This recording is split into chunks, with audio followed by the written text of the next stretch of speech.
Lady Arabella Fairfax stood at the entrance to the Ashford House ballroom and felt the weight of 300 pairs of eyes turn toward her like flowers following the sun, except there was no warmth in these gazes, only curiosity sharpened by the black silk of her morning gown that stood stark against the sea of pastel muslins and jewel-toned satins swirling across the marble floor. She had not wanted to come tonight, had pleaded with her aunt to let her remain in the quiet sanctuary of her rooms where she could touch the secret growing beneath her heart without fear of observation. But Lady Georgiana Tilney had been insistent that hiding away would only fuel speculation, and so here she stood, her gloved hand resting briefly against her still flat abdomen in an unconscious protective gesture before she forced herself to lower it and step forward into the glittering palace of excess that was the height of the London season. The ballroom blazed with light from crystal chandeliers that cast rainbow prisms across floors so polished they reflected the dancers like a still pond, and gold leaf gleamed on every cornice and moulding, proclaiming the wealth of the Ashford family with the subtlety of a trumpet blast. The June heat made the space stifling despite the French doors standing open to the garden, and the scent of hothouse roses mingled with expensive perfumes and the sweet fizz of champagne and the waxy smell of hundreds of candles burning in their sconces. Arabella moved through the crowd with quiet dignity, acknowledging greetings with small nods, feeling the whispers follow her like the train of her gown, knowing they spoke of her mourning, and wondered at her presence here so soon after the Duke of Thornbury's death. If only they knew.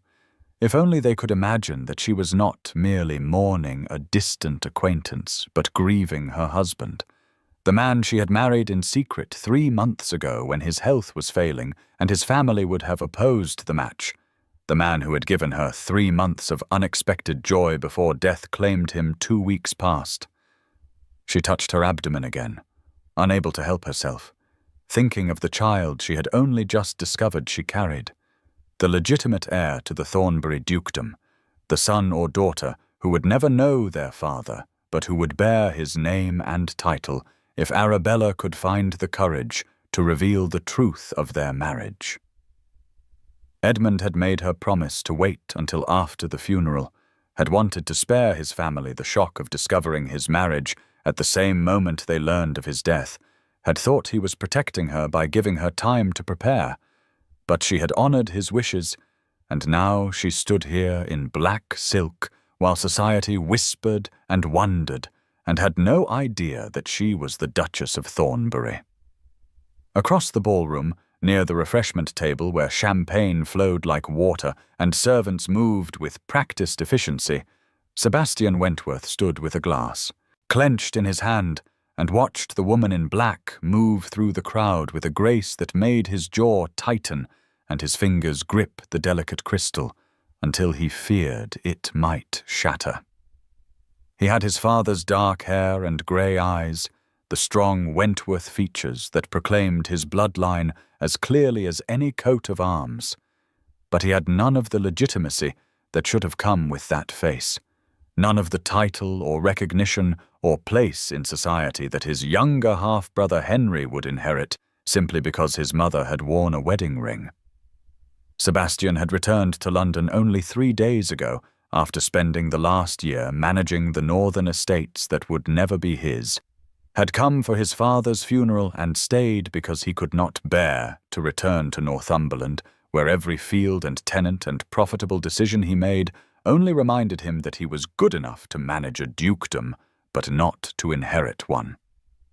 He had loved his father in the complicated way one loves a man who gave you life but could never give you his name, who was proud of your accomplishments but could not acknowledge you as his son in any way that mattered, who left you a generous bequest in his will, but nothing that could erase the stain of bastardy from your birth.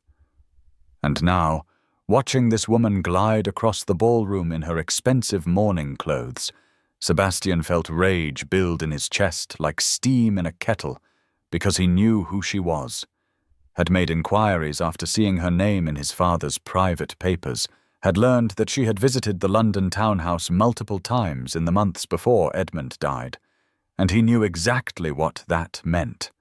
She was a fortune hunter, a schemer who had preyed upon a lonely, dying man's need for companionship, who had probably coaxed gifts and promises from him in exchange for her pretty face and false sympathy, who had no doubt laughed behind her fan at how easy it was to manipulate an old man facing his mortality. The champagne burned in Sebastian's throat as he drank, the bubbles sharp and bitter, and he thought about how his father had always been susceptible to a lovely face, how his first wife had been a beauty who led him a merry dance, how even in his final months Edmund Wentworth had apparently been fool enough to let some conniving girl twist him around her finger. Sebastian set down his glass with enough force that the servant nearby startled, and before he could think better of it, before the rational part of his mind could counsel patience or investigation or even basic civility, he was striding across the ballroom floor with his anger as his compass and his bitterness as his guide. The crowd parted before him, sensing drama the way sharks sense blood in water, and by the time he reached Arabella Fairfax, the entire assembly had fallen into that particular hush that precedes scandal. She turned at his approach, her face calm and composed, and for a moment he almost faltered, because up close she was even lovelier than he had realized, with clear grey eyes and a mouth made for smiling, though it was solemn now, and there was something in her bearing that spoke of genuine grief rather than performance. But then he remembered his father's lonely final months, remembered being kept at a distance while strangers had access, remembered that he had not even known Edmund was dying until it was almost too late, and his anger solidified into something cold and sharp. "Tell me, Miss Fairfax," Sebastian said, and his voice rang across the ballroom with perfect clarity, carrying to every corner of the vast space. "What was the price of your companionship? What trinkets did you coax from a dying old man who should have been left in peace?" He watched her face drain of color, watched her mouth open as if to speak, watched her eyes go wide with shock, and something that looked almost like recognition, though he knew she had never met him. "You," she whispered, the word barely audible. "You don't understand. I never." But Sebastian was beyond listening, beyond caring about the truth when he had already constructed his own version of events and polished it smooth with months of resentment. "I understand perfectly," he cut across her words, his voice dripping with contempt that he had spent 28 years accumulating. "Women like you circle men like my father like vultures. Did you think no one would notice your visits, that there would be no reckoning?" The ballroom had gone utterly silent now, the orchestra trailing off mid-phrase, fans frozen in mid-flutter, 300 members of the ton holding their collective breath as they watched reputation destroyed before their eyes. Someone in the crowd, an older matron with a face like a dried apple and a tongue like a serpent, spoke into the silence with false sympathy dripping from every word. Poor dear, caught out at last, and the murmur that followed was like wasps beginning to swarm. Lady Georgiana Tilney pushed through the crowd, her face flushed with anger and alarm, calling Sebastian's name with authority. "Sebastian Wentworth, you will cease this immediately. You know nothing of what you speak." But Sebastian stepped forward to block her path, his body a wall between Arabella and her only defender. "I know enough," he said, his voice gone quiet now, but no less vicious for the softness. "I know she manipulated a man who deserved better in his final days. I know she preyed upon his loneliness and his weakness. And I know that if there is any justice in this world, society will see her for exactly what she is."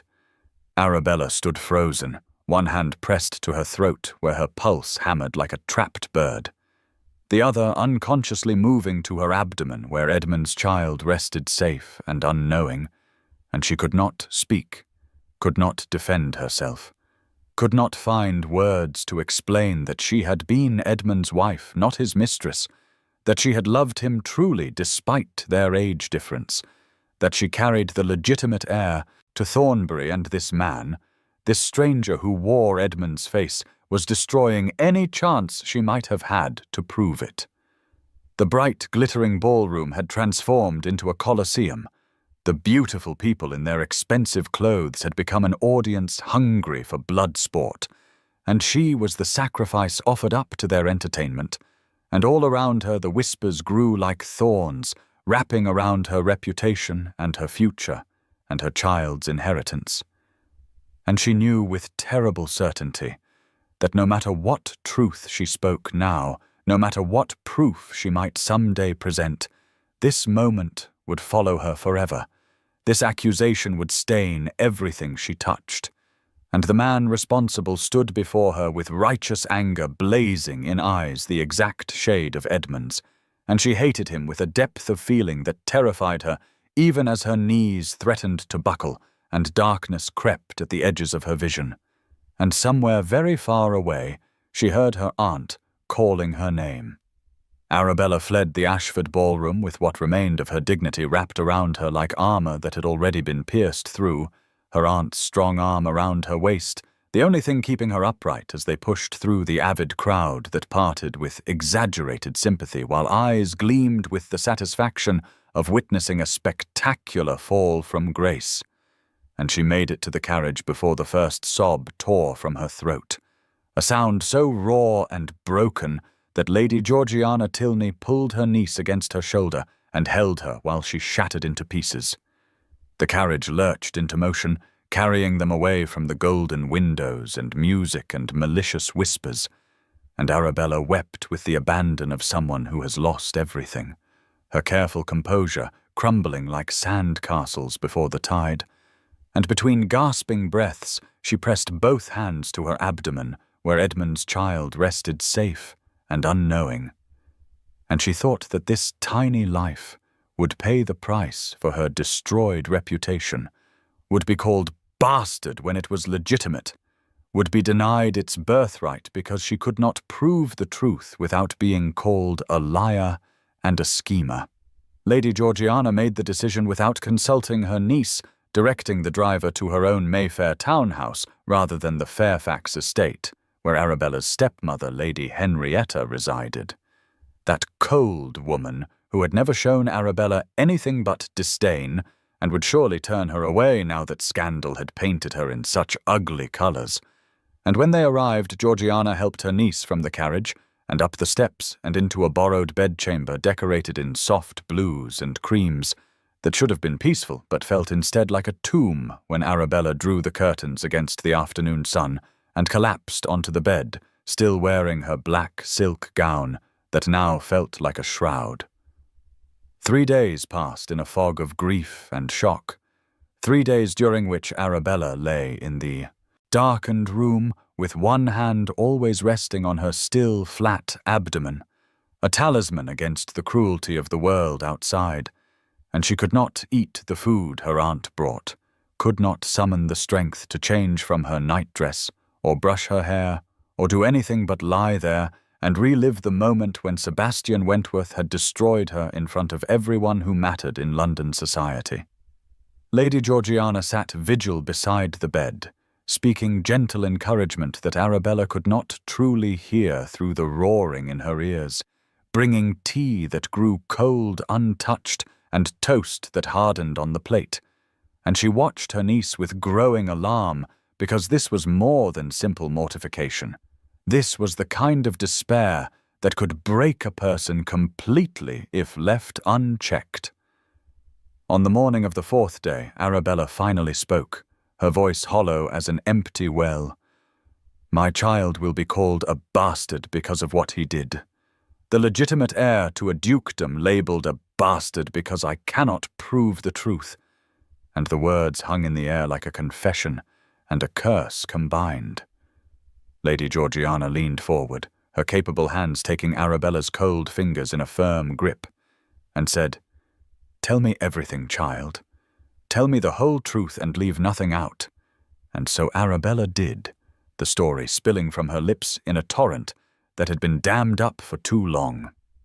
She told of meeting Edmund Wentworth at a small gathering 6 months before his death, of how she had expected an old man diminished by illness, but found instead someone with sharp wit and kind eyes who looked at her as if she were a person rather than a pretty ornament, of how their friendship had deepened through walks in the park and afternoons taking tea and conversations that ranged from poetry to politics to the peculiar loneliness of being misunderstood by the world. She told of Edmund's proposal, offered with shaking hands and humble hope, of how he had said he knew it was selfish to ask a young woman to tie herself to a dying man, but that he wanted to give her what protection he could, wanted to see her established and secure before he left this world, and more than that, wanted to know the joy of calling her his wife, even if only for a little while. She told of their secret marriage, in a small church with only the vicar and 2 witnesses present, of Edmund's explanation that he wanted to wait until after his death to announce it so his family would not feel shocked or betrayed during his final months, of how he had made her promise to honor his wishes, even though she had argued that secrecy would make everything harder. She told of his death 2 weeks ago, of holding his hand as he slipped away with a smile on his face, of the funeral where she had stood at the back because she had no recognized right to mourn him publicly. And finally, voice-breaking, she told of discovering her pregnancy only days ago, of the joy and terror that had filled her in equal measure because Edmund's child meant hope and continuation, but also vulnerability and risk. "Edmund made me promise to wait until after the funeral," Arabella said, tears streaming down her pale face. He wanted to spare his family, wanted the transition to be gentle. I honored his wishes, and now I am destroyed for it, destroyed by his own son who thinks I am a fortune hunter when I am actually his father's wife. Lady Georgiana absorbed all of this with the steady calm of a woman who had navigated society's treacherous waters for 3 decades, and then she rose and went to her writing desk and penned a swift note. And within the hour, Edmund's solicitor, Mr. Thomas Dashwood, was being shown into her private study, a wood-panelled room filled with books, where the smell of leather bindings and old paper provided an odd sort of comfort. Mr. Dashwood was elderly, with a kind face creased by years of witnessing both the best and worst of human nature, and he carried a leather case that he set on the desk, with hands that shook slightly, whether from age or emotion, Arabella could not tell. He had been expecting this summons, he said quietly, had known that eventually Lady Arabella would need the materials that the Duke had entrusted to his care, and with reverent movements he withdrew documents from the case and spread them on the polished wood surface. There was the marriage certificate, official and legal, and stamped with all the proper seals. There were letters in Edmund's own bold hand. There was a witnessed statement signed by the vicar who had performed the ceremony, and there was a letter addressed to Arabella in Edmund's writing that Mr. Dashwood handled as if it were made of spun glass. Let it be known that I, Edmund Wentworth, Duke of Thornbury, being of sound mind and clear purpose, did legally wed Lady Arabella Fairfax on the 15th of March, 1847. Mr. Dashwood read aloud, his voice steady despite the tremor in his hands. This union was not the folly of illness, but the joy of a heart that thought itself beyond such happiness. She brought light to my final months, and I go to my rest content, knowing I have secured her future. Let no man question the legitimacy of this marriage, or cast aspersions upon the character of my beloved wife who honored me by accepting my hand. Arabella listened to Edmund's words and wept anew because he had thought he was protecting her, had believed that his careful preparations would shield her from doubt and difficulty, had no idea that his illegitimate son would strike before she could even present her case. "He thought he was protecting me," she said brokenly. "He had no idea his own son would destroy me before I had a chance to prove the truth. Mr. Dashwood's expression grew grave, and he folded his hands on the desk.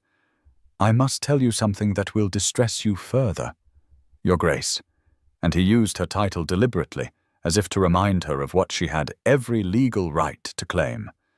Sebastian Wentworth filed a legal challenge 3 days ago, the very day after the incident at the ball, claiming that even if a marriage certificate exists, it must have been obtained through undue influence over a sick elderly man. He is demanding a full investigation before any inheritance claims are recognized, and he has considerable support among certain members of the peerage, who find it convenient to believe his version of events. The words hit Arabella like physical blows, and she rose from her chair and began to pace the study like a caged animal, fury rising through the fog of grief and giving her strength she had not known she possessed. "He destroys me in public, then ensures I cannot defend myself in private," she said, her voice shaking with rage. "What manner of man could be so cruel, so determined to ruin someone he does not even know?" Mr. Dashwood watched her with sad understanding. Sebastian Wentworth has lived his entire life as the capable son denied his birthright by the accident of his birth. He managed the northern estates brilliantly, served his father loyally, and received nothing but gratitude where he deserved a title. I do not excuse his actions, but I understand his bitterness. He sees you as someone who manipulated his father for gain, and in his twisted logic, he believes he is protecting Edmund's memory by exposing you. Lady Georgiana spoke then, her voice cutting through Arabella's distress with practical sharpness. "Understanding him does not help us. We need a plan. When will you begin to show child?" Arabella stopped pacing and touched her abdomen. The midwife said, "Perhaps 3 more months before it becomes obvious. 4 if I am fortunate and wear the right clothing. But what does that matter when no court will believe me? When Sebastian has already poisoned everyone against me?" Mr. Dashwood leaned forward, his expression deeply troubled. "That is precisely the problem. Your Grace, if you come forward now in the immediate wake of the scandal, no magistrate or peer will believe you are telling the truth. They will assume you have fabricated evidence to salvage your reputation, or worse, that you are attempting to pass off another man's child as the Duke's legitimate heir. You need time for the scandal to fade, time to gather witnesses who can testify to the Duke's state of mind when he married you, time to build an irrefutable case." "But time is what I do not have," Arabella said, her hand still pressed to her belly. "I have 3 months, perhaps 4, before my condition becomes visible, and once society sees I am with child, while claiming to be a widow, married in secret, they will call me a liar and a whore, and my baby will be labelled a bastard, no matter what proof I present."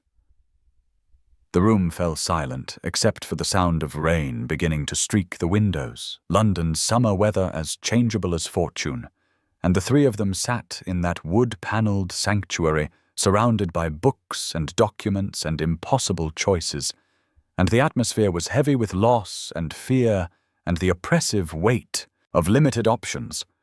Outside the study, carriages rattled past, carrying people to their ordinary lives. Flower sellers called their wares.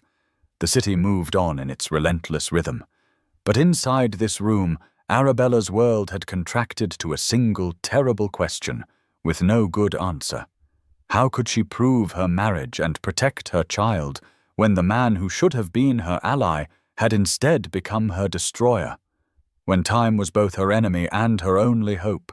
When every path forward led through a gauntlet of disbelief and condemnation? Lady Georgiana broke the silence at last. "We must be clever about this. Rage will not serve you, my dear. Strategy will. We have the evidence, we have the truth, and we have some small amount of time. We must use all 3 wisely, and we must be prepared for Sebastian Wentworth to fight us at every turn, because he believes he is in the right, and there is nothing more dangerous than a man who thinks his cruelty is justified." Arabella sank back into her chair, exhausted by emotion and the weight of the child she carried, and the magnitude of the battle ahead. And she looked at the documents spread across the desk, Edmund's careful handwriting proclaiming his love and his legal commitment, proof that should have been unassailable, but which now felt as fragile as paper in a fire. And she thought about her baby who would inherit a dukedom or be labelled a bastard, depending on choices she had not yet figured out how to make. And somewhere in London, Sebastian Wentworth sat in his own study, believing he had struck a blow for justice, when he had instead destroyed an innocent woman and endangered his own unborn sibling. And the cruelty of it all, the terrible irony that the legitimate heir's greatest enemy was the bastard son, who should have understood better than anyone the pain of being denied one's birthright, was almost more than she could bear. And now's the time to stop and subscribe to our channel. Every subscriber brings us closer to 1,000, which helps us keep these stories alive and coming your way. If you enjoyed this video, don't forget to like it and drop a comment telling us where you're watching from. It's always amazing to see how far these tales travel across the world. Now let's continue. 6 weeks after the ball that had destroyed her reputation, Arabella walked the private gardens of Lady Georgiana's Somerset estate, with her shawl wrapped tight around shoulders that had grown thinner from worry and grief, though her waist had begun to thicken with the life growing inside her, a constant reminder of both hope and urgency that made every day feel like sand slipping through an hourglass she could not turn. The countryside offered peace that London could never provide, distance from the whispers and pointed stares, and cut direct that had followed her through Mayfair like a poisonous cloud. And here among the roses and lavender she could breathe without feeling society's judgment pressing. Against her ribs, could rest her hand on her abdomen without fear of observation. Could feel the quickening movements of Edmund's child and allow herself brief moments of joy untainted by terror. She had begun to show, despite her naturally slender frame, the changes subtle enough that loose mourning dresses and carefully draped shawls concealed them from casual observation. But she knew time was running short, knew that in another month or two no amount of clever tailoring would hide her condition, and then the scandal that Sebastian Wentworth had ignited would become an inferno that would consume everything she had left. The morning air was cool and damp with mist that clung to the ground like smoke, and Arabella followed the path that wound through the formal gardens and into the woods beyond where ancient oaks stood sentinel, and the bridle path cut through the estate toward the neighboring properties. And she was thinking about nothing in particular, simply enjoying the silence and the green peace of the countryside, when she heard a horse's distressed whinny, followed by a heavy thud that made her blood run cold. She gathered her skirts and ran toward the sound, her heart pounding with alarm, and when she rounded the bend in the path, she found a large bay gelding standing riderless, with wild eyes and heaving sides. And on the ground a man lay motionless, his dark hair matted with blood from a gash on his temple, where he had struck a fallen log, or perhaps a rock, when he fell. Arabella knelt beside him with practiced efficiency. Her father had been a country gentleman who believed his daughters should know how to handle emergencies, and she checked for breath and pulse, and found both, though the man remained unconscious, and the blood flow from his head wound was alarming in its profusion. She reached for her handkerchief to press against the injury, her hands steady despite her racing heart, and it was only when she tilted his face toward her to better assess the damage that recognition hit her like a physical blow.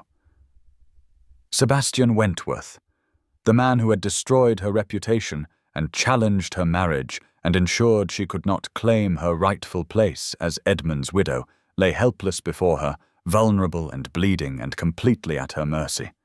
And for one terrible moment, Arabella felt the temptation to simply walk away, to leave him here where he had fallen, to let fate or fortune or divine justice decide whether he lived or died. She actually stepped back, her hand going to her throat as horror and vindictive satisfaction warred in her chest, because surely this was some kind of cosmic retribution, Surely the universe was offering her a chance to balance the scales by doing nothing, by simply turning around and walking back to the house and pretending she had never seen him at all. But even as the thought formed, her conscience rebelled against it, because whatever else she might be, whatever society might think of her, she was not someone who could leave another human being to die in the dirt, no matter how much they had wronged her.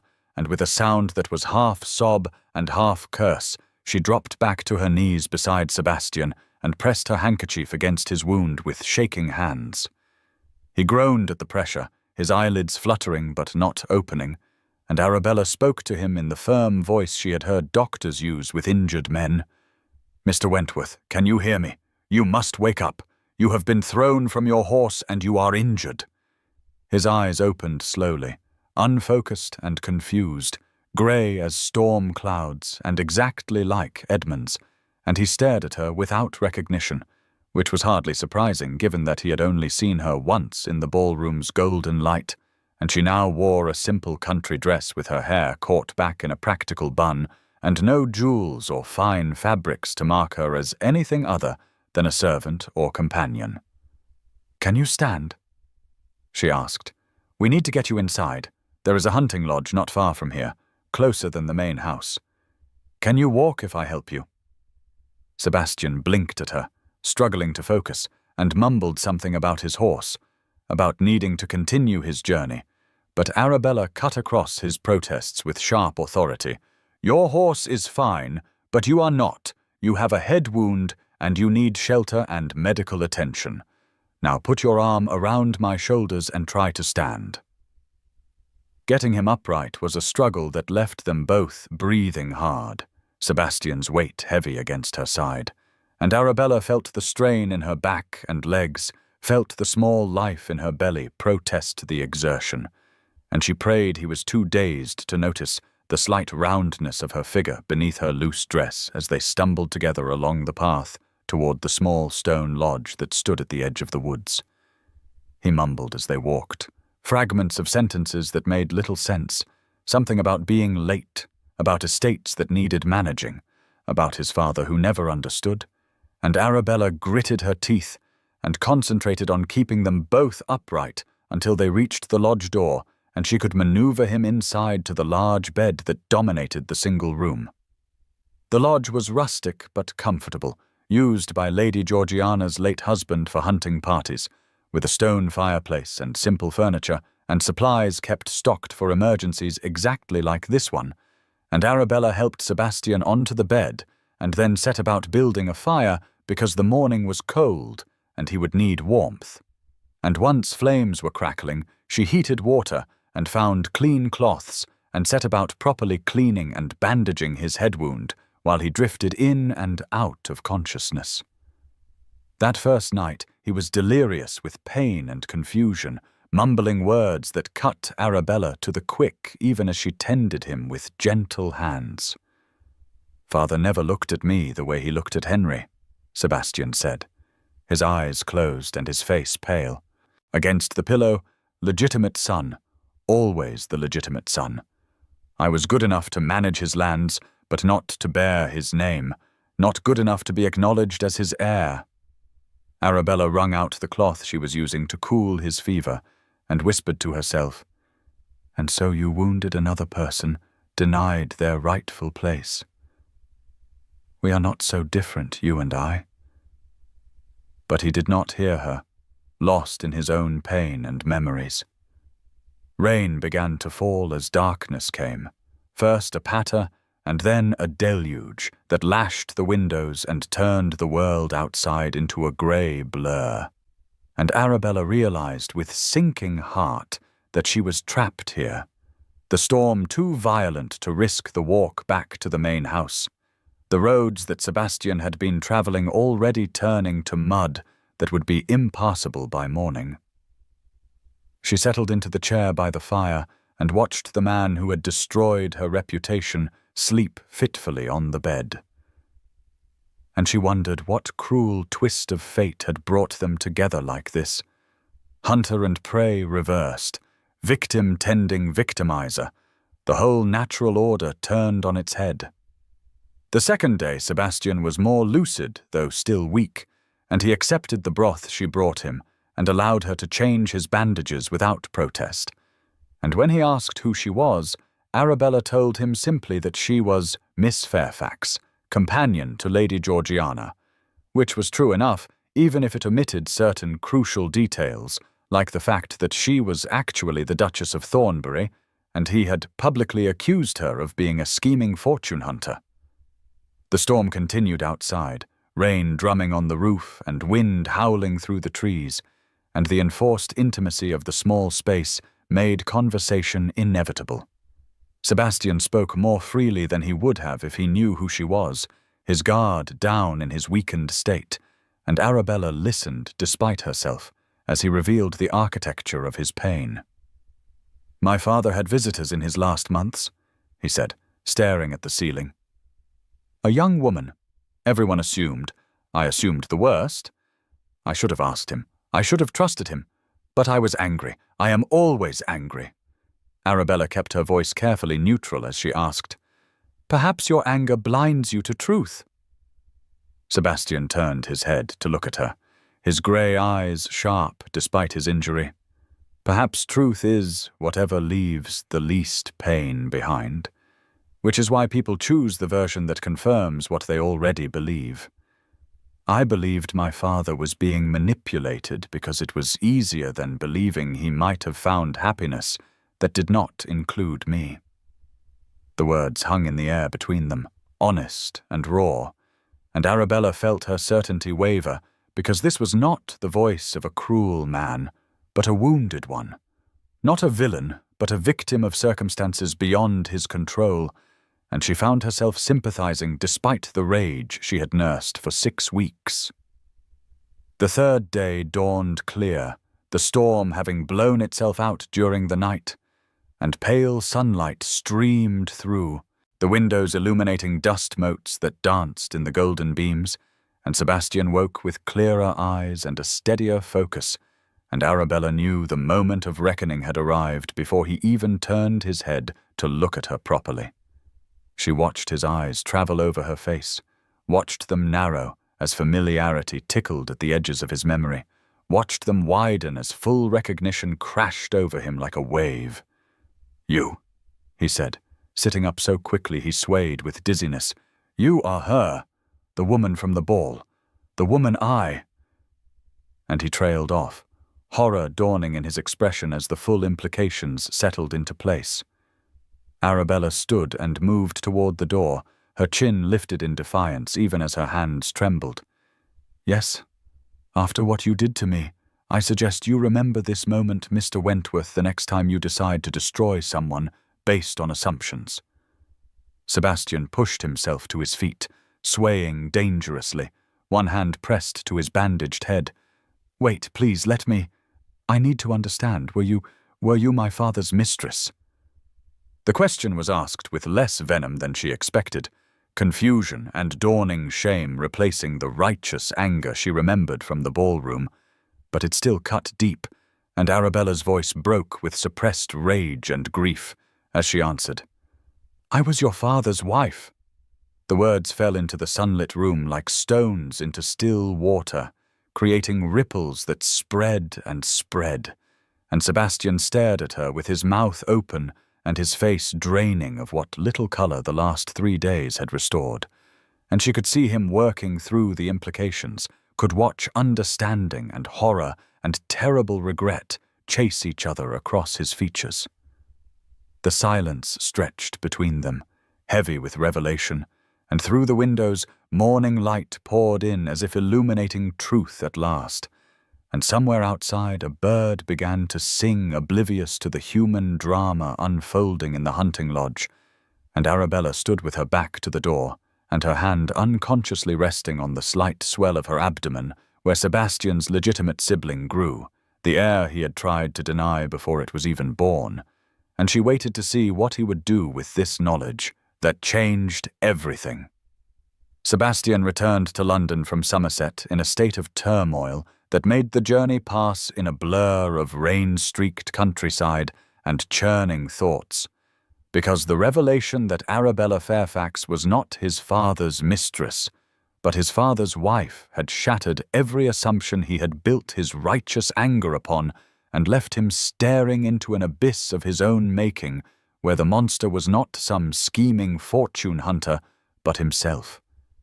He went directly to his study and pulled out every document related to his father's estate, spreading them across the mahogany desk with hands that shook slightly, searching for evidence he had been too angry to look for before, too certain of his own narrative to question whether it might be wrong.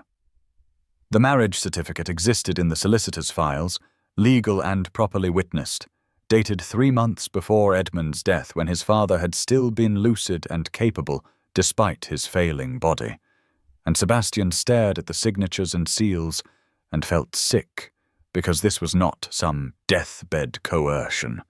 This was a deliberate choice made by a man who knew exactly what he was doing. He found letters, too, correspondence between Edmund and Mr. Dashwood discussing the marriage settlement, instructions for how Arabella should be provided for after his death, words that spoke of affection and careful planning rather than manipulation or undue influence. Sebastian paced his study as afternoon faded to evening, picking up documents and setting them down, running his hands through his dark hair until it stood on end, and finally he stopped before the window where his reflection stared back at him with his father's grey eyes and strong features, the Wentworth face that had never been enough to make him legitimate, and he whispered, "What have I done into the gathering darkness?" He had destroyed an innocent woman based on jealousy and bitterness, had publicly branded her a fortune hunter when she was actually the Duchess of Thornbury, had filed legal challenges to prevent her from claiming what was rightfully hers, and worst of all, he had done it believing himself to be in the right, had wrapped his cruelty in the cloak of protecting his father's memory, when really he had been protecting nothing but his own wounded pride. The weight of it crushed him, made it hard to breathe, and for the first time since childhood, Sebastian felt tears prick his eyes because he had become exactly what he most despised. Someone who used power to hurt the powerless, someone who let pain turn him cruel.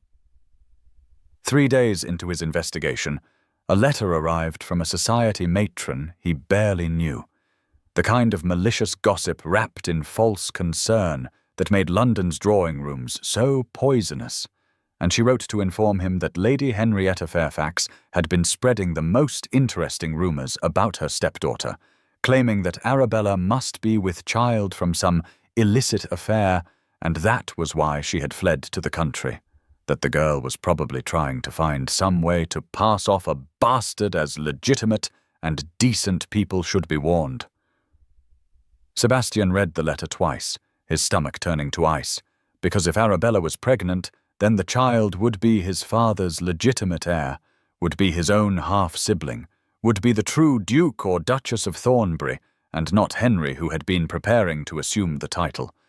And Sebastian realized with dawning horror that his actions might condemn an innocent child to exactly the fate he himself had suffered.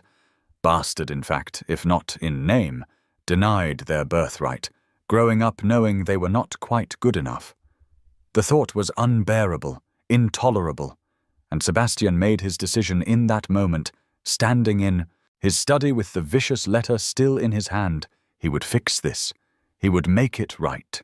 He would ensure that no child paid the price for his mistakes, even if it meant publicly admitting his error and championing the claim of a sibling who would inherit everything he had always wanted. He wrote to Lady Georgiana requesting a formal meeting, made the journey back to Somerset within the week, and when he arrived at the estate and sent in his card, he half expected to be turned away, would not have blamed Arabella if she refused to see him.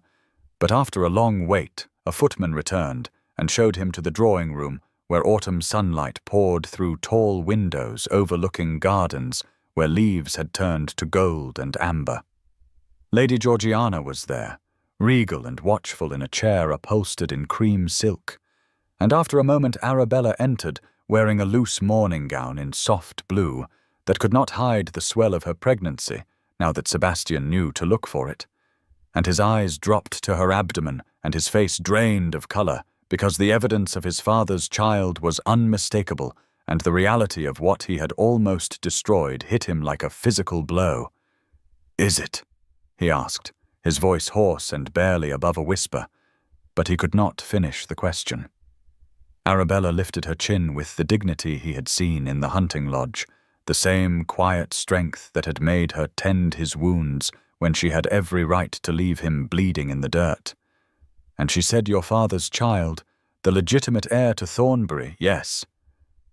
Sebastian's legs gave out, and he sank into the nearest chair as if his strings had been cut, burying his face in his hands while the full weight of what he had done crashed over him in waves that threatened to drown him because he had tried to deny his own sibling their birthright, had attacked a pregnant widow, had become the very thing he hated most in a world that had denied him his place. Lady Georgiana watched him with eyes that missed nothing, her expression stern but not entirely without compassion, and after a long moment she said, "You wished to speak with us, Mr. Wentworth. I suggest you begin." Sebastian raised his head, his face ravaged with emotion he no longer tried to hide, and he looked at Arabella with eyes that held genuine remorse. "I owe you an apology that words cannot adequately convey," he said, his voice rough with shame. "I destroyed your reputation based on assumptions, jealousy, and my own wounds. I was wrong about you, wrong about everything, and I have spent these last weeks discovering just how thoroughly I failed both you and my father's memory." Arabella remained standing, her hand resting protectively on her rounded belly, and her voice was cold as winter frost when she replied, "An apology does not restore what you took from me, Mr. Wentworth. It does not undo the scandal or rebuild my reputation or erase the terror I have felt knowing that my child might be labeled a bastard because of your accusations." "No," Sebastian agreed, meeting her eyes steadily despite the pain it cost him. "It does not. But perhaps action might begin to make amends." Lady Georgiana leaned forward.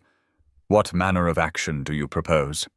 Sebastian took a breath and made his offer, the one he had rehearsed during the journey from London, but which felt inadequate now in the face of Arabella's justified anger.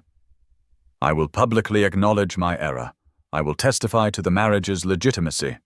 I will ensure your child is recognized as the rightful heir. I will use whatever influence I have to restore your reputation and secure your position as the Duchess of Thornbury." Arabella stared at him with suspicion, clear in her grey eyes. "Why?" she asked. "Why would you do this? You have fought against my claim, filed legal challenges, spread doubt about the marriage's validity. What has changed?" Sebastian's voice broke as he answered, "Because I have lived my entire life as the bastard son, denied my birthright through no fault of my own, I will not condemn an innocent child to a similar fate, especially not my own sibling. I will not let my mistakes poison another generation." The words hung in the sunlit drawing room, honest and raw, and Arabella studied him for a long moment before she moved to the writing desk and withdrew the documents that Mr. Dashwood had left in her keeping, the marriage certificate and witness statements, and most importantly, the letters Edmund had written explaining his marriage and his joy in it. She handed them to Sebastian without comment and watched as he read, his hands trembling as he absorbed his father's words written in that familiar, bold script. "In Arabella I have found what I thought lost to me." Edmund had written, "Joy, companionship, a reason to greet each morning with gladness rather than mere duty. Let no man say that love belongs only to the young. My heart, which I thought withered beyond revival, has bloomed once more." Sebastian read the passage aloud without meaning to, his voice thick with emotion, and when he finished, he sat in his pool of golden sunlight and felt something break open inside him, some hard shell of bitterness and resentment that had encased his heart for 28 years, because his father had been happy in those final months, had found love and comfort and joy, and Sebastian had been so consumed by his own pain that he had stayed away, had let anger keep him from Edmund's side, had denied himself the chance to know his father in those last precious weeks. Tears streaked his face, the first he had cried since childhood, and he did not try to hide them or wipe them away. Arabella watched him with an expression that held residual anger, but also something softer, unwilling compassion perhaps, and she spoke quietly into his grief. He spoke of you, you know, in his final weeks. He grieved that you had grown distant. He wished he had found a way to acknowledge you properly. Sebastian looked up sharply, hope and pain warring in his face. He spoke of me. Often, Arabella confirmed, moving to take a seat across from him, with pride in your abilities and sorrow for the circumstances of your birth. He loved you, Sebastian, even if he could never say it as you needed to hear it. He told me you were the most capable of his children, that you had made something remarkable of yourself despite every disadvantage, that he wished society's rules allowed him to claim you as you deserved.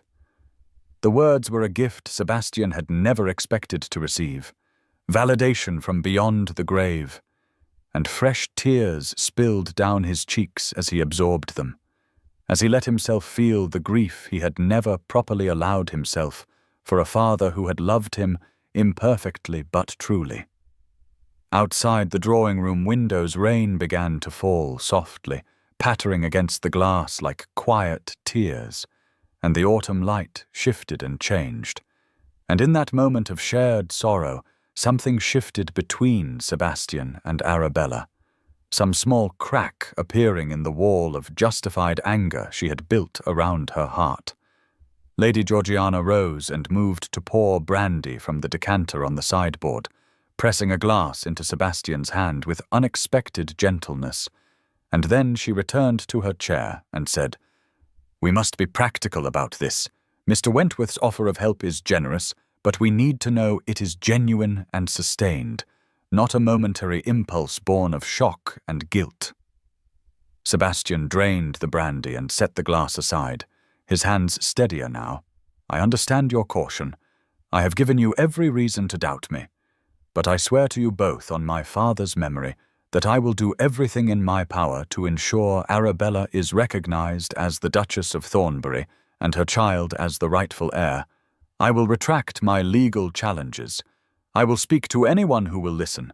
I will spend whatever political capital I have to restore what I tried to destroy." Arabella studied him for a long moment, her hand still resting on her belly where new life quickened and moved. And finally she asked the question that had haunted her since the hunting lodge, in exchange for this help. "What do you want from me?" Sebastian met her eyes and said simply, "Help me understand why my father never found a way to legitimize me. Help me know him better than I did when he lived. Tell me about those final months when he was happy. Give me that much at least, even if I deserve nothing." It was a request more vulnerable than any demand, an admission of need rather than an assertion of rights.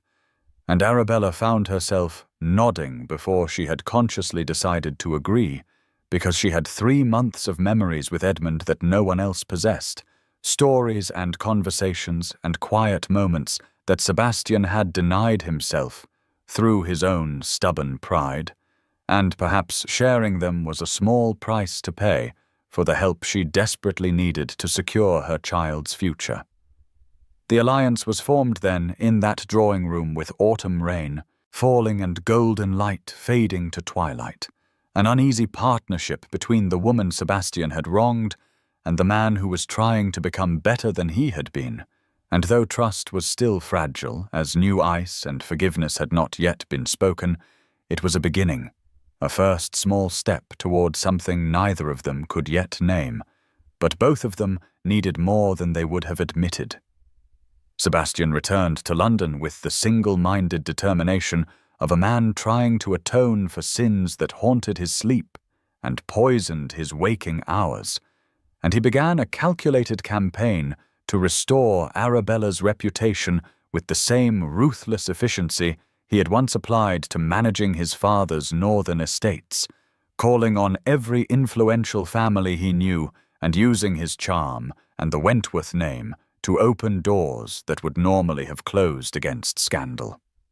He visited the Duchess of Marlborough in her Grosvenor Square mansion and presented the marriage certificate with steady hands, explaining that he had been grievously wrong in his accusations at the Ashford ball, that Lady Arabella Fairfax was in fact the legitimate Duchess of Thornbury, and he had allowed his own pain to blind him to truth. The Duchess, a formidable woman who ruled London society with an iron will wrapped in silk gloves, listened with shrewd eyes and said only, "You are asking me to believe you were mistaken about something you proclaimed so publicly. Why should I trust this reversal is genuine?"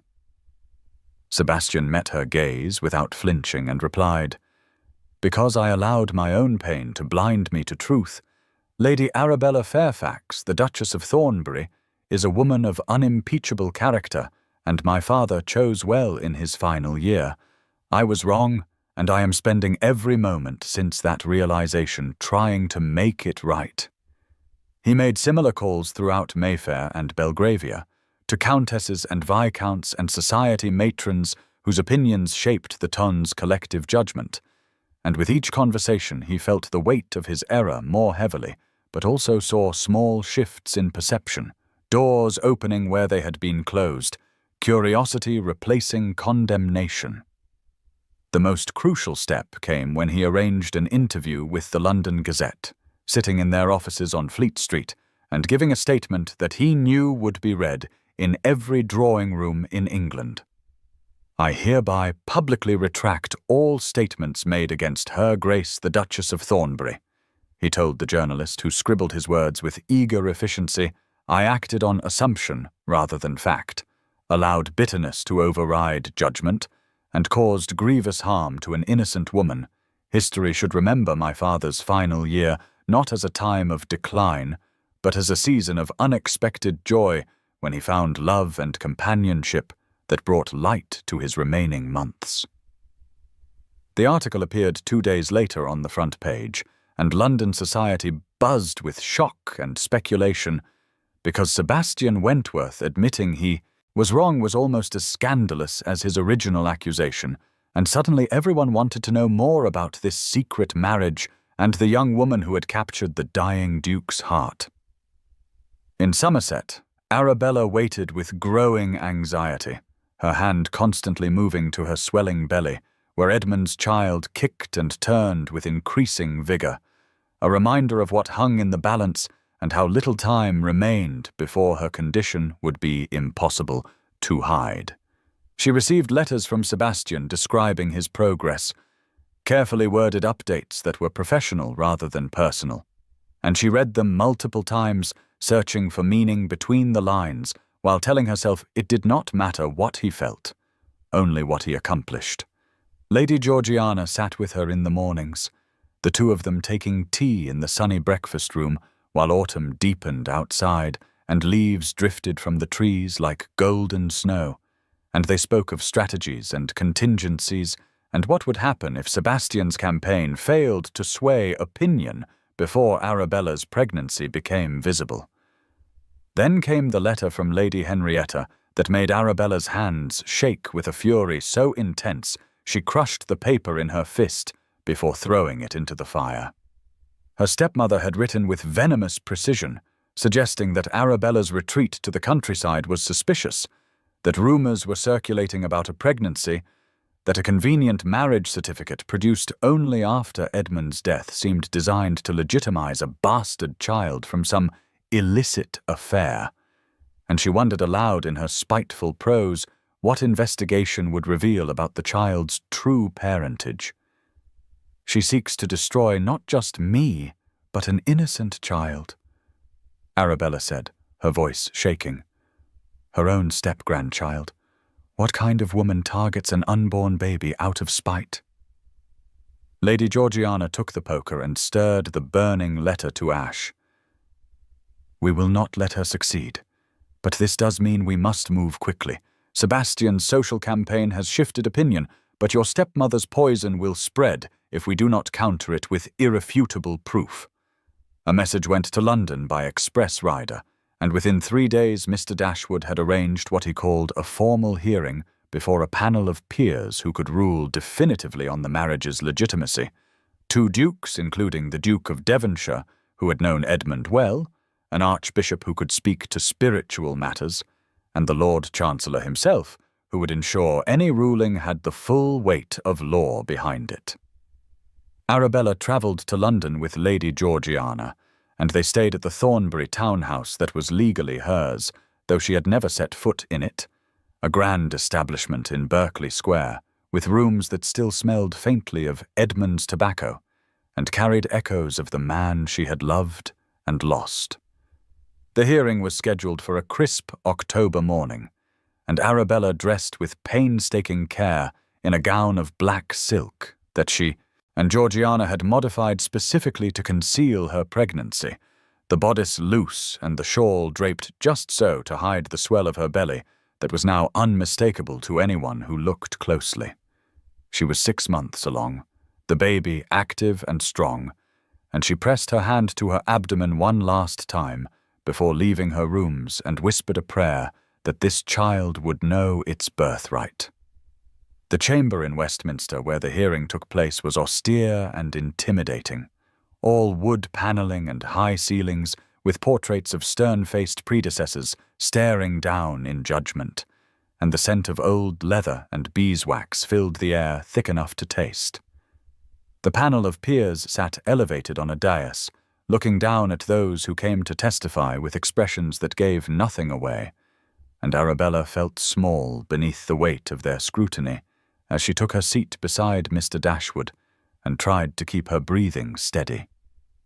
Sebastian arrived and took his own seat across the chamber, and when their eyes met for a brief moment, she saw determination and something else she could not quite name, something that made her heart skip in a way that had nothing to do with nervousness about the hearing. The proceedings began with formal language and legal procedure, and then Arabella was called to testify, and she stood on shaking legs and told her story in a voice that started soft but grew stronger as she spoke.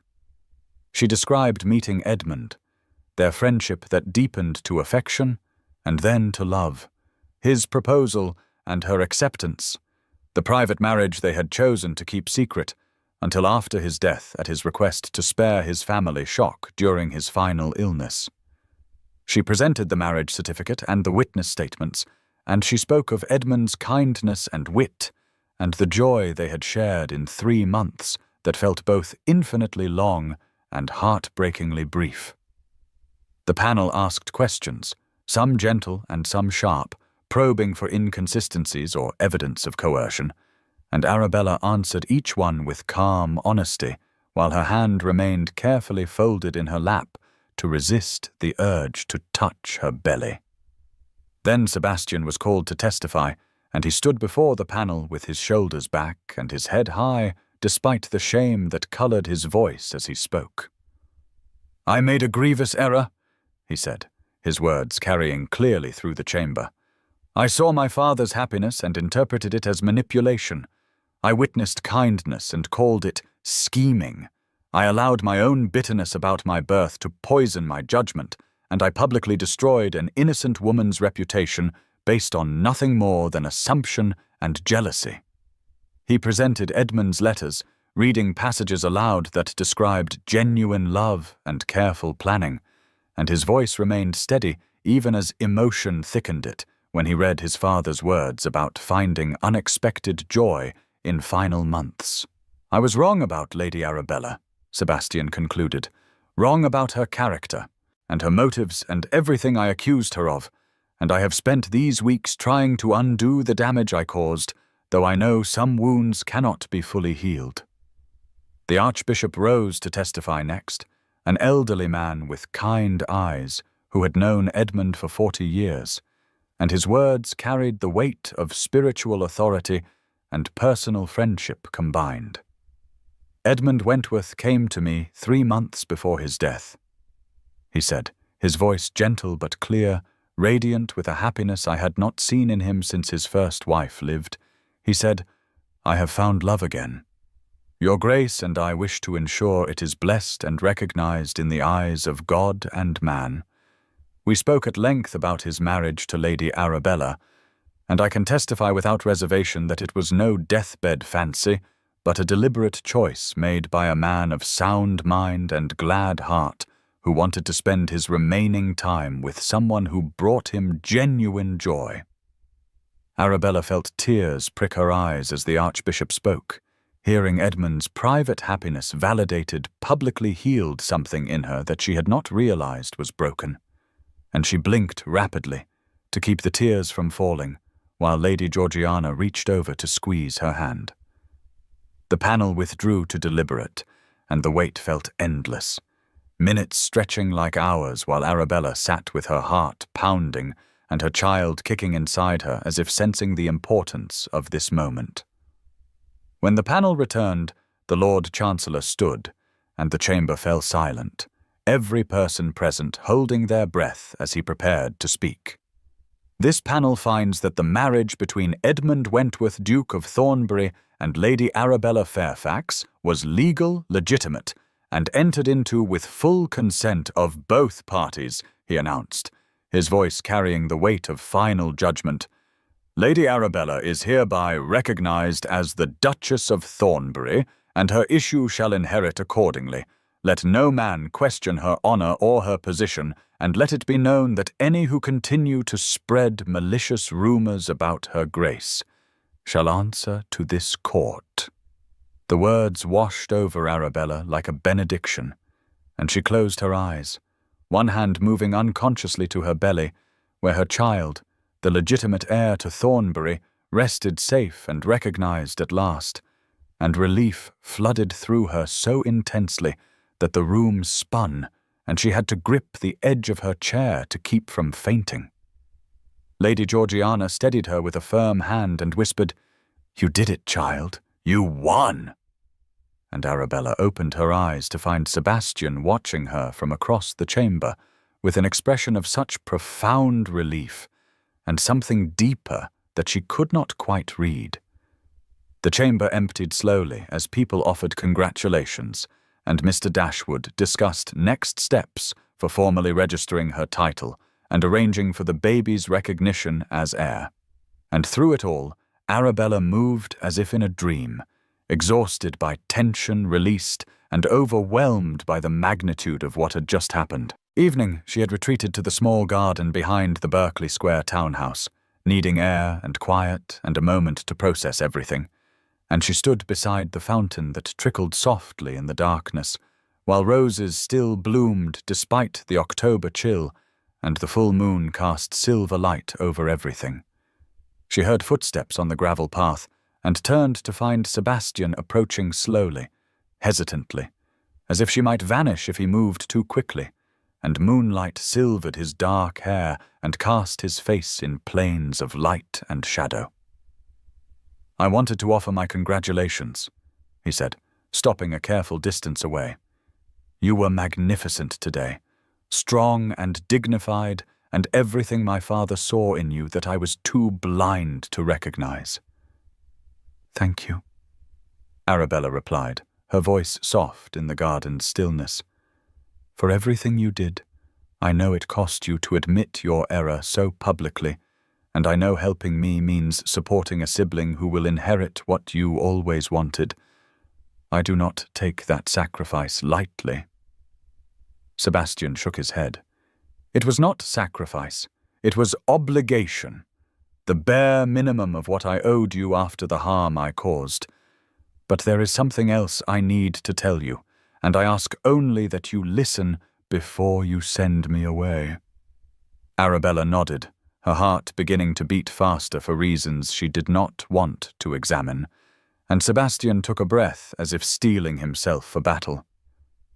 "I came to restore your honor out of guilt and duty," he said, his voice low and intense in the moonlit garden. "But I remained because somewhere between reading my father's words and watching your courage and seeing the grace with which you treated me, despite everything I had done, I lost my heart entirely. I love you, Arabella, and I know I have no right to your affection. I destroyed you publicly, doubted you privately, and deserve nothing from you but the contempt you must surely feel. But I needed you to know that when I fought for you, it was not obligation that drove me. It was love. Arabella stepped back involuntarily, her hand going to her throat, where her pulse hammered wildly. "Sebastian, you cannot mean—" She started, but could not finish because the shock of his words had stolen her ability to form coherent thoughts. "I mean every word," he said, not moving closer, though his eyes held hers with an intensity that made her breath catch. "I do not expect you to return my feelings. I do not ask for anything from you. I simply needed you to know the truth before we go our separate ways, that somewhere in these impossible weeks I fell in love with you. And whether you believe me or not, whether you can ever forgive me or not, that love is real, and it will remain real long after tonight." The garden was silent except for the fountain's gentle music and the distant sounds of London carriages and voices that seemed very far away, leaving only the two of them in a pocket of stillness beneath the moon. And Arabella stood with her hand pressed to her throat, and her child, moving inside her and her mind reeling because she had not allowed herself to see his actions as anything more than restitution, had not permitted herself to wonder if the careful letters and tireless advocacy might stem from something deeper than guilt. And now that he had spoken the words aloud, she did not know what to feel or what to say, or whether the small flower of warmth blooming in her chest was the beginning of something dangerous or merely the aftermath of relief and vindication, making her vulnerable to kindness. Sebastian watched her face with an expression that held hope and resignation in equal measure, and when she did not speak, he nodded once as if confirming something to himself. "I will leave you to your peace," he said quietly, turning toward the path. "But know that whatever you need, whatever you want for yourself and your child, you have only to ask, and I will move heaven and earth to provide it. Not because I hope to earn your love, but because you deserve everything good this world can offer, and I will spend the rest of my life trying to make up for the harm I caused you." He walked away then, his footsteps crunching on gravel, and Arabella stood alone in the moonlit garden with roses blooming around her and the scent of approaching rain on the air, and her hand pressed to her belly where new life grew. And she did not call him back because she was not ready, did not know if she would ever be ready, but neither did she feel the contempt he assumed she must harbor, and that absence of hatred, that small, soft place in her heart that had opened when she tended his wounds in the hunting lodge and had grown as she watched him fight for her redemption, terrified her more than anything else in this long, strange journey from widow to pariah to vindicated duchess, because it suggested that perhaps, impossibly, against all reason and wisdom, her own heart might be in danger of following where his had already gone. Arabella retreated to the Thornbury estate in Kent after the hearing, needing distance from London's scrutiny and space to think about Sebastian's confession that had turned her carefully ordered world upside down. And as her carriage rolled through the gates and up the long drive lined with ancient oaks, she felt both relief and trepidation, because this magnificent Jacobean manor of golden stone was legally hers now, the ducal seat where she would raise Edmund's child, and yet it felt like a museum of a life she had barely begun to live before death claimed her husband. The estate was beautiful in the way grand things are, all formal gardens and towering ceilings and rooms appointed with centuries of accumulated wealth.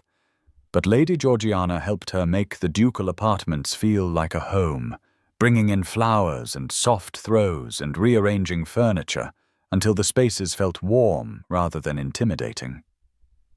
Arabella settled into a routine of quiet days, walking the gardens when weather permitted, reading in the library, surrounded by Edmund's books, and preparing for the birth that grew closer with each passing week, as autumn deepened toward winter and her belly swelled with life that kicked and turned with increasing vigor.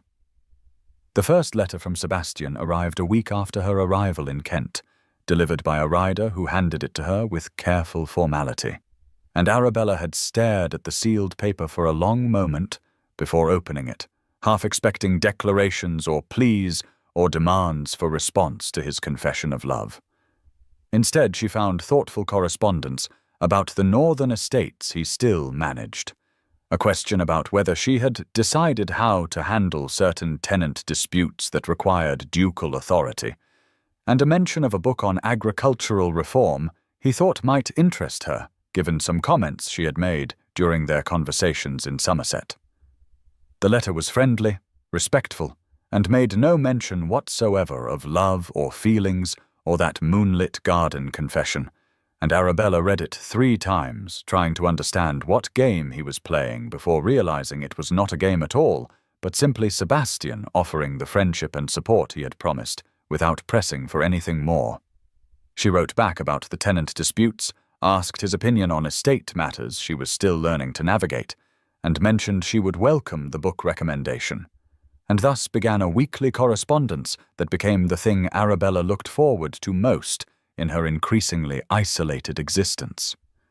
Sebastian's letters arrived like clockwork every Thursday, and they were never what she expected, filled with observations about the world that made her laugh despite herself, discussions of books and ideas and the peculiar beauty of the northern landscape in winter, and always somewhere woven through the practical talk about estates and tenants. There would be a line or two that revealed something of himself he had never shown before. "I have been thinking about redemption lately," he wrote in one letter as November frost began to silver the mornings, not the grand dramatic sort, but the quiet kind built in daily choices to be better than one was yesterday. "I am trying, Arabella, not to earn your forgiveness because I have no right to ask for it, but because you deserve a world where men do not destroy what they do not understand." She sat in the library with that letter in her hands, and one hand resting on her belly where the baby kicked as if responding to her emotional turmoil, and she realized with something close to panic that her feelings had shifted without her permission, hatred giving way to understanding, and understanding bleeding into something dangerously close to love. Lady Georgiana found her there one afternoon holding Sebastian's latest letter with a small smile touching her lips, and her aunt raised an eyebrow in that knowing way she had.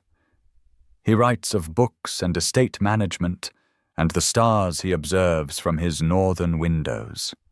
Arabella said softly, "Never once does he speak of love or ask for anything from me. And yet his restraint speaks louder than declarations ever could." Lady Georgiana finished, settling into the chair across from her niece. "The question is, what will you do about it, child? Because a man who loved you less would be pressing his advantage, demanding response. But Sebastian gives you space to feel what you feel without obligation or pressure. And that is either the work of a master manipulator or a man who genuinely loves you enough to want your happiness more than his own satisfaction." Arabella looked down at her swollen belly, at the life that would arrive soon and change everything, and whispered, "I do not know if I can trust this. Trust him? How do I love someone who wounded me so deeply? How do I know this is real and not just guilt making him kind?" "You do not know," Georgiana said gently. "You choose to trust, or you choose to protect yourself. Both are valid, and neither is wrong. But I will tell you this. I have watched that man transform himself through sheer force of will. I have seen him sacrifice pride and position and the inheritance he always wanted to ensure your child gets what is rightfully theirs. And while past harm does not disappear simply because someone changes, neither does change become meaningless because harm was done. The choice is yours and yours alone. The conversation haunted Arabella through the next weeks as her pregnancy reached its final stage, and her body grew heavy and uncomfortable, and the baby's movements became so strong they sometimes took her breath away, and she found herself reading Sebastian's letters over and over, looking for evidence of manipulation or hidden agenda, and finding instead only consistent kindness and the gradual revelation of a man trying to become better than he had been. Labor began on a cold November night when rain lashed the windows and wind howled around the manor's stone walls. Arabella waking to pain that gripped her belly like a vice and wetness between her legs that told her the time had come. Lady Georgiana was there within minutes, summoning the midwife and helping Arabella into a night shift suitable for birthing, and as another contraction took her, Arabella gasped out words she did not plan. "Send for Sebastian," she said through gritted teeth. "Please, I need—" And she could not finish, but Georgiana understood, and raised an eyebrow, but sent a rider into the storm without question. Sebastian received the message at his northern estate, where he had been writing another letter to Arabella by candlelight, choosing each word with care, trying to show her who he was without the armor of anger he had worn for so long. And when he read that she was in labor and asking for him, he did not stop to question why or what it meant, but simply called for his fastest horse and rode through the night with rain soaking him to the skin, and fear making his heart pound because she was early. The baby was coming too soon, and he could not bear the thought of losing either of them now. He arrived at Thornbury as dawn was breaking grey and cold, his horse lathered and steaming, his own face drawn with exhaustion and worry, and a footman took his soaked coat, while Lady Georgiana met him in the entrance hall with an expression that gave nothing away. "She has been labouring since midnight," Georgiana said. "The baby is small and coming early, and it is difficult. She asked for you specifically, and I do not know why, but I suggest you wait in the library, and I will send word when there is news." Sebastian paced the library like a caged animal, starting at every sound from the floors above, running his hands through his still damp hair until it stood on end, and he found himself praying to a god he was not sure he believed in, offering bargains and promises if only Arabella and the baby would be safe. Hours crawled past with agonizing slowness, morning shifting to afternoon, and Sebastian heard nothing but occasional footsteps in the hallway, and once a cry that might have been pain or effort or both, and made his blood run cold. He stared at the books lining the walls, Edmund's collection that Arabella now treasured, and he thought about his father finding unexpected joy in final months, and he prayed that Arabella would have years and years to find her own happiness, with or without him, because she deserved everything good this world could offer. When the library door finally opened, Sebastian spun around with his heart in his throat, and the midwife stood there with tired eyes and a small smile. "A healthy son." "Your Grace," she said, using the title that belonged to the infant just born, small but strong, and with a good set of lungs. "Her Grace the Duchess is exhausted, but well and asking for you." Sebastian sank into the nearest chair, as relief washed over him so intensely his legs would not hold him, and he buried his face in his hands and felt hot tears leak between his fingers, tears of relief and joy and overwhelming gratitude that they had both survived.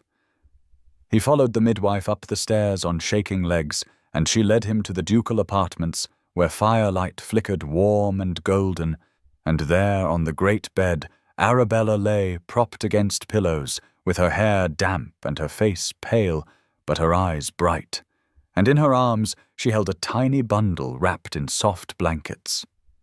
Sebastian approached slowly, reverently, and when Arabella held out the baby to him, he took the small, warm weight with infinite gentleness, his large hands cradling his half-brother as if the infant were made of spun glass. The baby had Edmund's eyes, grey and alert despite his newness to the world, and a cap of dark hair, and Sebastian felt protective love crash over him like a wave, fierce and unconditional and absolute. "Hello, little brother," he whispered, voice breaking with emotion. "You will never doubt your place in this world. I promise you that. He has our father's eyes. He will never know him, but I will tell him. I will make sure he knows Edmund was a good man who found happiness at the end." Tears streaked Sebastian's face, and he made no attempt to hide them, simply stood there cradling the new Duke of Thornbury, while Arabella watched from the bed with an expression that held exhaustion and tenderness, and something else that made her own eyes shine with unshed tears. "Thank you for coming," she said softly, holding out her hand to him. "I know I had no right to ask, but I needed you here." Sebastian carefully transferred the baby back to her arms and took her hand in his, bringing it to his lips in a gesture that was both reverent and desperate. "You have every right," he said hoarsely, "to anything I can give. Always. I was terrified when I got your message, terrified I would lose you both, and I realized that somewhere in these weeks of letters and waiting, I had come to think of this child as mine, to protect, even though he is my brother. And you are." He stopped, unable to finish, because the words were too big and too raw. "I love you," Arabella said, the words quiet but certain in the fire-lit room. I fought it, was terrified of it, told myself it was gratitude or relief or anything but love. But watching you with my son just now, seeing the tenderness and the fierce protectiveness, and knowing that you would give him everything you never had, I cannot deny it any more. I love you, Sebastian, not despite what you did, but with full knowledge of it, because loving you does not erase the harm, but it acknowledges who you have become. Sebastian knelt beside the bed, still holding her hand, and wept openly, great shuddering sobs that shook his whole frame, and Arabella reached out with her free hand to touch his hair in a gesture of comfort and acceptance. And between them, the baby made small snuffling sounds, oblivious to the adult drama surrounding his first hours of life. The story might have ended there in that moment of confession and acceptance. But life continued as it always does, weeks turning to months, and young Edmund Charles Wentworth grew from a tiny, fragile infant to a healthy, thriving baby who smiled at faces and grabbed at anything within reach. Sebastian became a constant presence at Thornbury, not living there but visiting often, and slowly Arabella's household came to expect him, came to see him not as the man who had destroyed their mistress, but as the man who was helping her rebuild. The christening was planned for a perfect May day, when spring had fully arrived and the estate gardens bloomed with daffodils and early roses, and the private chapel was filled with family, including Henry, who had surprised everyone by being genuinely happy about his nephew's birth and holding no resentment about losing an inheritance he had never expected until Edmund's death. Arabella stood as godmother while Sebastian stood as godfather, and when the Archbishop pronounced the baby's names, Edmund Charles Wentworth, after both his father and his half-brother, Sebastian's eyes met Arabella's across the chapel. And everything they had survived and become was in that look, all the pain and transformation and hard-won love that had brought them to this moment. After the ceremony, as guests milled about drinking champagne and cooing over the young Duke, Arabella and Sebastian slipped away to the garden, where he had first confessed his feelings that October night that felt like a lifetime ago, and roses bloomed now in the warm May evening, and the air smelled of growth and possibility. Sebastian took both her hands in his, and then knelt on the same gravel path where he had stood in moonlight and poured out his heart.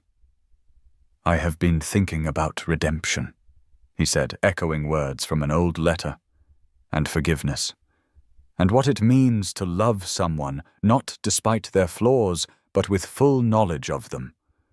I cannot undo what I did to you, cannot erase those months of pain, but I can promise you that every day for the rest of my life I will work to be worthy of the extraordinary gift of your love. Arabella, will you marry me? Not because of duty or for your son's sake, but because we choose each other freely." "Yes," Arabella said without hesitation, "because you are not the man who destroyed me at that ball. You are the man who rebuilt me, who fought for me, who showed me that redemption is real. Yes, Sebastian, 1,000 times yes." He slid a ring onto her finger, a sapphire surrounded by diamonds that caught the evening light and threw blue fire. And then he rose and kissed her properly for the first time, tender and reverent and full of promise for the future they would build together. They married 3 months later in the same chapel where Edmund Charles had been christened, a small ceremony with only family present, and when Sebastian spoke his vows, his voice was steady and sure. "I vow to honor not just the woman you are, but the journey that made you. I vow to cherish the son you gave my father, and to be the father he deserves. I vow to love you fiercely, protect you faithfully, and remind you daily of your immeasurable worth." Arabella's own vows matched his in their honesty and depth. "I vow to see you as you are now, not as you were. I vow to build a future that honors the past without being imprisoned by it. I vow to love you with clear eyes and an open heart, knowing that the strongest foundations are often built on the ruins of what came before." When they emerged from the chapel as husband and wife, young Edmund was waiting in Lady Georgiana's arms, reaching for Sebastian with chubby hands and babbling nonsense syllables that might have been an attempt at speech, and Sebastian took him with the easy confidence of someone who had spent months learning to be a father to this child who was brother and stepson combined. The three of them stood on the chapel steps with spring sunlight warming their faces and daffodils blooming all around, and the future stretching before them bright with possibility. And if the journey to this moment had been painful and difficult, and marked by scandal and suffering, the destination made every trial worthwhile. Arabella looked at her husband holding her son with such tenderness, at the estate that was now their shared home, at the family they had created from the ruins of what might have been only tragedy. And she thought about Edmund, who had given her 3 months of unexpected joy and a child who would inherit his title. And she thought about Sebastian, who had destroyed her, and then rebuilt her, and in doing so, had rebuilt himself. This was not the life she had imagined when she married a dying duke in a secret ceremony, not the future she had dreamed of during those terrifying months when scandal threatened to consume her, but it was real and hard-won and built on foundations of forgiveness and transformation, and the kind of love that chooses daily to be better than it was yesterday. The Duke's bastard had indeed ruined her at that ball, not knowing she carried his father's legitimate heir, and from that catastrophic collision of pain and misunderstanding had come something neither of them could have predicted: redemption and partnership, and a love that acknowledged the past without being destroyed by it. And as Sebastian pressed a kiss to her temple, and young Edmund grabbed at his cravat with sticky fingers, Arabella smiled and thought that sometimes the best endings are the ones nobody could have written at the beginning, the ones that emerge from the wreckage of what was supposed to happen and become something far more precious for having been so dearly bought.